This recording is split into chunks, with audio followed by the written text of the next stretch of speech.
Hi ವೀಕ್ಷಕರೇ, ಎಲ್ಲರಿಗೂ ನಮಸ್ಕಾರ. ನೋಡಿ, ಗೃಹಲಕ್ಷ್ಮಿ ಯೋಜನೆಯ ಪ್ರತಿಯೊಂದು ಫಲಾನುಭವಿಗಳಿಗೆ ರಾಜ್ಯ ಸರ್ಕಾರದಿಂದ 15ನೇ ಕಂತಿನ ಹಣ ಕುರಿತು ಭರ್ಜರಿ ಗುಡ್ಡಿಸ್ನ ಕೊಟ್ಟಿದ್ದಾರೆ. ಪ್ರತಿಯೊಂದು ಫಲಾನುಭವಿಗಳ ಬ್ಯಾಂಕ್ ಖಾತೆಗೆ ನಾಳೆ ಭಾನುವಾರ ಮತ್ತು ಸೋಮವಾರದಿಂದ ಗೃಹಲಕ್ಷ್ಮಿ ಯೋಜನೆಯ 15ನೇ ಕಂತಿನ ಹಣ ಜಮಾ ಆಗಲಿದೆ. ಸರ್ಕಾರದಿಂದ ಬಂದಿರುವಂತಹ ಒಂದು ಮಾಹಿತಿಯ ಆಧಾರದ ಮೇಲೆ ಡಿಸೆಂಬರ್ 1 ಮತ್ತು ಡಿಸೆಂಬರ್ 2ರಂದು ಕರ್ನಾಟಕದ ಪ್ರತಿಯೊಂದು ಫಲಾನುಭವಿಗಳಿಗೆ 4 ಹಂತಗಳಲ್ಲಿ ಗೃಹಲಕ್ಷ್ಮಿ ಯೋಜನೆಯ 15ನೇ ಕಂತಿನ ಹಣನ ಸರ್ಕಾರದಿಂದ ನಾವು ಜಮಾ ಮಾಡ್ತಾ ಇದ್ದೀವಿ ಅಂತ ಸಚಿವೆ ಲಕ್ಷ್ಮಿ ಹೆಬ್ಬಾಳ್ಕರ್ ಅವರು ಒಂದು ಭರ್ಜರಿ ಗುಡ್ಡಿಸ್ನ ಕೊಟ್ಟಿದ್ದಾರೆ. ಹಾಗಾದರೆ ಬನ್ನಿ ವೀಕ್ಷಕರೇ, ಯಾವ ಜಿಲ್ಲೆಗಳಿಗೆ ಹಣ ಜಮಾ ಆಗಲಿದೆ ಅಂತ ತಿಳ್ಕೊಳ್ಳೋಣ. ಅದಕ್ಕಿಂತ ಮೊದಲು ವಿಡಿಯೋ ನೋಡ್ತಾ ಇರುವ ಪ್ರತಿಯೊಬ್ಬರ ಹತ್ರ ಕೂಡ ಒಂದು ಚಿಕ್ಕ ರಿಕ್ವೆಸ್ಟ್ ಇದೆ. ನೋಡಿ ಸ್ನೇಹಿತರೆ, ನೀವೇನಾದ್ರೂ ಇನ್ನೂ ಕೂಡ ನನ್ನ ಚಾನಲ್ನ ಸಬ್ಸ್ಕ್ರೈಬ್ ಆಗಿಲ್ಲ ಅಂದರೆ ದಯವಿಟ್ಟು ಪ್ರತಿಯೊಬ್ಬರು ಚಾನಲ್ನ ಸಬ್ಸ್ಕ್ರೈಬ್ ಮಾಡ್ಕೊಳ್ಳಿ, ಹಾಗೆ ವಿಡಿಯೋಗೆ ಒಂದು ಲೈಕ್ನ ಕೊಡಿ. ಹೌದು ಸ್ನೇಹಿತರೆ, ಗೃಹಲಕ್ಷ್ಮಿ ಯೋಜನೆಯ ಪ್ರತಿಯೊಂದು ಫಲಾನುಭವಿಗಳು ಕಳೆದ ಒಂದು ತಿಂಗಳಿಂದ 15ನೇ ಕಂತಿನ ಹಣಕ್ಕಾಗಿ ಪ್ರತಿನಿತ್ಯವೂ ಕೂಡ ವೆಯ್ಟ್ ಮಾಡ್ತಾ ಇದ್ರಿ. ಇಂತಹ ಫಲಾನುಭವಿಗಳ ಬ್ಯಾಂಕ್ ಖಾತೆಗೆ ಕೊನೆಗೂ ಸರ್ಕಾರದಿಂದ ಗೃಹಲಕ್ಷ್ಮಿ ಯೋಜನೆಯ 15ನೇ ಕಂತಿನ ಹಣ ಜಮಾ ಆಗ್ತಾ ಇದೆ. ಡಿಸೆಂಬರ್ 1 ಮತ್ತು ಡಿಸೆಂಬರ್ 2 ಅಂದರೆ ಭಾನುವಾರ ಮತ್ತು ಸೋಮವಾರದಂದು ಕರ್ನಾಟಕದ ಪ್ರತಿಯೊಂದು ಜಿಲ್ಲೆಗಳಿಗೆ ಸರ್ಕಾರ 4 ಹಂತಗಳಲ್ಲಿ ಗೃಹಲಕ್ಷ್ಮಿ ಯೋಜನೆಯ 15ನೇ ಕಂತಿನ ಹಣನ ಜಮಾ ಮಾಡ್ತಾ ಇದ್ದೀವಿ ಅಂತ ಭರ್ಜರಿ ಗುಡ್ಡಿಸ್ನ ಕೊಟ್ಟಿದ್ದು, ಯಾವ ಹಂತಗಳಲ್ಲಿ ಯಾವ ಜಿಲ್ಲೆಗಳಿಗೆ ಹಣ ಜಮಾ ಆಗ್ತಾ ಇದೆ ಅಂತ ನಾನು ನಿಮಗೆ ತಿಳಿಸ್ಕೊಡ್ತಾ ಇದ್ದೀನಿ. ಮೊದಲ ಹಂತದಲ್ಲಿ ಬೆಂಗಳೂರು ನಗರ, ಬೆಂಗಳೂರು ಗ್ರಾಮಾಂತರ, ರಾಮನಗರ, ಚಿಕ್ಕಬಳ್ಳಾಪುರ, ಚಿತ್ರದುರ್ಗ, ದಾವಣಗೆರೆ, ಕೋಲಾರ, ಶಿವಮೊಗ್ಗ ಮತ್ತು ತುಮಕೂರು ಈ ಜಿಲ್ಲೆಗಳಿಗೆ ಭಾನುವಾರ ಮತ್ತು ಸೋಮವಾರದಂದು ಸರ್ಕಾರದಿಂದ ಗೃಹಲಕ್ಷ್ಮಿ ಯೋಜನೆಯ 15ನೇ ಕಂತಿನ ಹಣ ಮೊದಲ ಹಂತದಲ್ಲಿ ಜಮಾ ಆಗ್ತಾ ಇದೆ.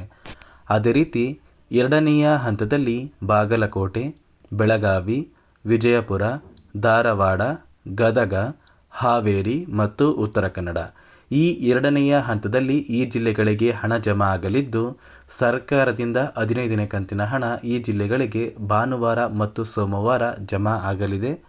ಅದೇ ರೀತಿ ಮೂರನೆಯ ಹಂತದಲ್ಲಿ ಚಾಮರಾಜನಗರ, ಚಿಕ್ಕಮಗಳೂರು, ದಕ್ಷಿಣ ಕನ್ನಡ, ಹಾಸನ, ಕೊಡಗು, ಮೈಸೂರು ಮತ್ತು ಉಡುಪಿ ಈ ಜಿಲ್ಲೆಗಳಿಗೆ ಸರ್ಕಾರದಿಂದ ಗೃಹಲಕ್ಷ್ಮಿ ಯೋಜನೆಯ 15ನೇ ಕಂತಿನ ಹಣ ನಾಳೆ ಭಾನುವಾರ ಮತ್ತು ಸೋಮವಾರದಂದು ಜಮಾ ಆಗಲಿದೆ.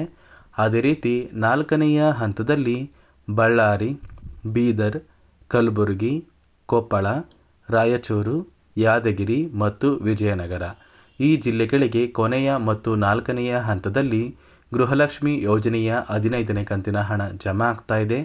ನೋಡಿ ವೀಕ್ಷಕರೇ, ಸರ್ಕಾರದಿಂದ ಬಂದಿರುವಂತಹ ಮಾಹಿತಿಯ ಆಧಾರದ ಮೇಲೆ ಪ್ರತಿಯೊಂದು ಫಲಾನುಭವಿಗಳಿಗೂ ನಾಳೆ ಭಾನುವಾರದಿಂದ ಗೃಹಲಕ್ಷ್ಮಿ ಯೋಜನೆಯ 15ನೇ ಕಂತಿನ ಹಣ ಜಮಾ ಆಗುವಂತಹ ಸಾಧ್ಯತೆ ತುಂಬಾ ಇದೆ.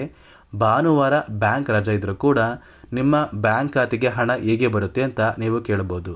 DBT ಮೂಲಕ ಸರ್ಕಾರ ಒಂದು ಸಲ ಗೃಹಲಕ್ಷ್ಮಿ ಯೋಜನೆಯ 2,000 ಹಣನ ಜಮಾ ಮಾಡಿದ್ರೆ ನಿಮ್ಮ ಬ್ಯಾಂಕ್ ಖಾತೆಗೆ ಯಾವುದೇ ದಿನ ಆದರೂ ಕೂಡ ಹಣ ಜಮಾ ಆಗೇ ಆಗುತ್ತೆ.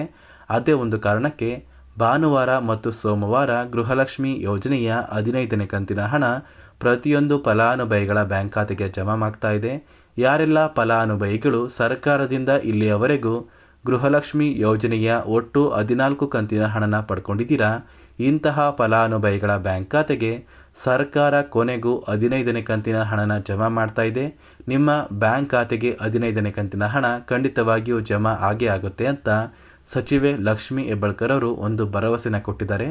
ಅದೇ ರೀತಿ ಈ ಬಾರಿ ಗೃಹಲಕ್ಷ್ಮಿ ಯೋಜನೆಯ 15ನೇ ಕಂತಿನ ಹಣ ಸುಮಾರು 67,000 ಫಲಾನುಭವಿಗಳ ಬ್ಯಾಂಕ್ ಖಾತೆಗೆ ಸರ್ಕಾರದಿಂದ ನಾವು ಜಮಾ ಮಾಡೋದಕ್ಕೆ ಆಗೋದಿಲ್ಲ ಅಂತ ಸರ್ಕಾರ ಒಂದು ಮಾಹಿತಿನ ಕೊಟ್ಟಿದ್ದು, ಯಾವ ಕಾರಣಕ್ಕೆ ಈ 67,000 ಫಲಾನುಭವಿಗಳ ಬ್ಯಾಂಕ್ ಖಾತೆಗೆ ಗೃಹಲಕ್ಷ್ಮಿ ಯೋಜನೆಯ ಹಣ ಜಮಾ ಆಗ್ತಾ ಇಲ್ಲ ಅಂದರೆ ಸರ್ಕಾರ ಜಾರಿಗೆ ತಂದಿರುವಂತಹ 5 ನಿಯಮದ ಆಧಾರದ ಮೇಲೆ ಗೃಹಲಕ್ಷ್ಮಿ ಯೋಜನೆಯ 15ನೇ ಕಂತಿನ ಹಣ ಜಮಾ ಆಗ್ತಾ ಇದೆ. ಈ 5 ನಿಯಮಗಳು ಏನು ಅಂದರೆ, ಮೊದಲಿಗೆ ಯಾರೆಲ್ಲ ಫಲಾನುಭವಿಗಳು ನಿಮ್ಮ ಮನೆಯ ಪ್ರತಿಯೊಂದು ಸದಸ್ಯರ ಆಧಾರ್ ಕಾರ್ಡ್ನ ನಿಮ್ಮ ರೇಷನ್ ಕಾರ್ಡಿಗೆ ಲಿಂಕ್ ಮಾಡಿಸಿಲ್ಲ, ಇಂತಹ ಫಲಾನುಭವಿಗಳ ಬ್ಯಾಂಕ್ ಖಾತೆಗೆ ಗೃಹಲಕ್ಷ್ಮಿ ಯೋಜನೆಯ ಹಣ ಜಮಾ ಆಗ್ತಾ ಇಲ್ಲ. ಎರಡನೆಯ ಒಂದು ನಿಯಮ ಬಂದು, ನೋಡಿ ವೀಕ್ಷಕರೇ, ಸರ್ಕಾರಕ್ಕೆ ನಿಮ್ಮ ಕುಟುಂಬದಲ್ಲಿ ಯಾವುದೇ ಸದಸ್ಯರು ಟ್ಯಾಕ್ಸ್ನ ಪೇ ಮಾಡ್ತಾ ಇದ್ರೆ ಅಂದರೆ ತೆರಿಗೆನ ಕಟ್ತಾ ಇದ್ರೆ ಇಂತಹ ಫಲಾನುಭವಿಗಳ ಒಂದು ಹೆಸರನ್ನ ಗೃಹಲಕ್ಷ್ಮಿ ಯೋಜನೆಯ ಅರ್ಹರ ಪಟ್ಟಿಯಿಂದ ಸರ್ಕಾರ ಡಿಲೀಟ್ ಮಾಡ್ತಾ ಇದೆ.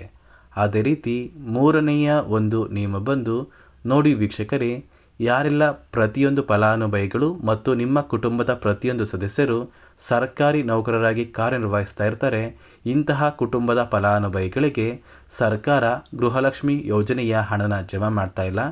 ಗೌರ್ನಮೆಂಟ್ ಕೆಲಸದಲ್ಲಿ ಇರುವಂತಹ ಪ್ರತಿಯೊಂದು ಫಲಾನುಭವಿಗಳ ಒಂದು ರೇಷನ್ ಕಾರ್ಡ್ನ ಸರ್ಕಾರ ಆದಷ್ಟು ಬೇಗ ಕ್ಯಾನ್ಸಲ್ ಮಾಡ್ತಾ ಇದೆ ಅಂತ ಒಂದು ಆದೇಶನ ಕೊಟ್ಟಿದೆ. ಅದೇ ರೀತಿ ನಾಲ್ಕನೆಯ ಒಂದು ನಿಯಮ ಬಂದು ನೋಡಿ ವೀಕ್ಷಕರೇ, ನೀವು ಹೊಂದಿರುವಂತಹ ಒಂದು ವಾರ್ಷಿಕ ಆದಾಯ 7 ಲಕ್ಷಕ್ಕಿಂತ ಕಡಿಮೆ ಇರಬೇಕು. ಒಂದು ವೇಳೆ ನಿಮ್ಮ ಕುಟುಂಬದ ವಾರ್ಷಿಕ ಆದಾಯ 7 ಲಕ್ಷಕ್ಕಿಂತ ಜಾಸ್ತಿ ಇದ್ದರೆ ನಿಮ್ಮ ಬ್ಯಾಂಕ್ ಖಾತೆಗೆ ಗೃಹಲಕ್ಷ್ಮಿ ಯೋಜನೆಯ 2,000 ಹಣನ ಸರ್ಕಾರ ಜಮಾ ಮಾಡ್ತಾ ಇಲ್ಲ ಅಂತ ಒಂದು ಮಾಹಿತಿನ ಕೊಟ್ಟಿದ್ದು.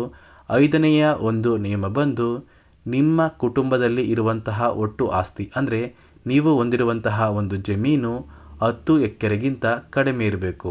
ಒಂದು ವೇಳೆ ನಿಮ್ಮ ಒಂದು ಜಮೀನು 10 ಎಕರೆಗಿಂತ ಜಾಸ್ತಿ ಇದ್ದರೆ ನಿಮ್ಮ ಬ್ಯಾಂಕ್ ಖಾತೆಗೆ ಗೃಹಲಕ್ಷ್ಮಿ ಯೋಜನೆಯ 15ನೇ ಕಂತಿನ ಹಣ ಜಮಾ ಆಗೋದಿಲ್ಲ ಮತ್ತು ಮುಂದಿನ ದಿನಗಳಲ್ಲಿ ಯಾವುದೇ ರೀತಿಯ ಸರ್ಕಾರದಿಂದ ಬರುವಂತಹ ಒಂದು ಸೌಲಭ್ಯಗಳು ಕೂಡ ನಿಮಗೆ ಸಿಗೋದಿಲ್ಲ ಅಂತ ಸರ್ಕಾರದಿಂದ ಸಚಿವೆ ಲಕ್ಷ್ಮಿ ಹೆಬ್ಬಾಳ್ಕರ್ ಅವರು ಮಾಹಿತಿನ ಕೊಟ್ಟಿದ್ದಾರೆ.